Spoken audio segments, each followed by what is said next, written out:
ত্রয়োদশ জাতীয় নির্বাচনে আসন বণ্টনের কাজ প্রায় শেষ করেছে বিএনপি। জোটের বাকি আসনগুলোর বিষয়ে আজ রোববার রাতের মধ্যেই জানা যেতে পারে। গুলশানে বিএনপি চেয়ারপারসনের কার্যালয়ে সাংবাদিকদের এ তথ্য দেন দলের মিডিয়া সেলের আহ্বায়ক মওদুদ আলমগীর পাভেল।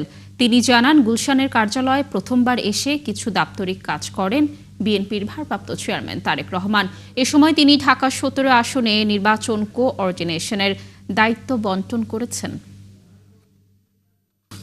শেষ মুহূর্তে যা হয় রাজনীতির ক্ষেত্রে সেটা হয়তো আজকে রাত ১২টা পর্যন্ত বা সেই পর্যন্ত গভীর রাত পর্যন্ত যদি কোনো আলোচনা থাকে সেটা হবে, সেটা হয়তো নেপথ্যের বিষয়। এটা হয়তো আমরা সামনাসামনি এই মুহূর্তে বলবার মতো কোনো তথ্য দেওয়ার মতো কিছু নেই আমার কাছে।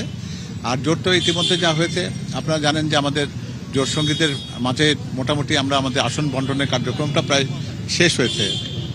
তো যাই হোক, আগামীকাল আনুষ্ঠানিকভাবে মনোনয়নপত্র দাখিল করার শেষ দিন। দীর্ঘ ১৭ বছর পর আমাদের ভারপ্রাপ্ত চেয়ারম্যান মহোদয় দেশে ফিরেছেন এবং এই প্রথমবারের মতন দলীয় কার্যালয় চেয়ারপারসনের যে কার্যালয়টি আছে সেখানে তিনি আনুষ্ঠানিকভাবে তার দাপ্তরিক কার্যক্রম শুরু করেছেন। এর আগে এই অফিসের সাথে উনি ভার্চুয়ালি দীর্ঘদিন ধরে সংযুক্ত আছেন, ফলে এখানকার পরিবেশ সম্পর্কে তার জানা আছে মোটামুটি।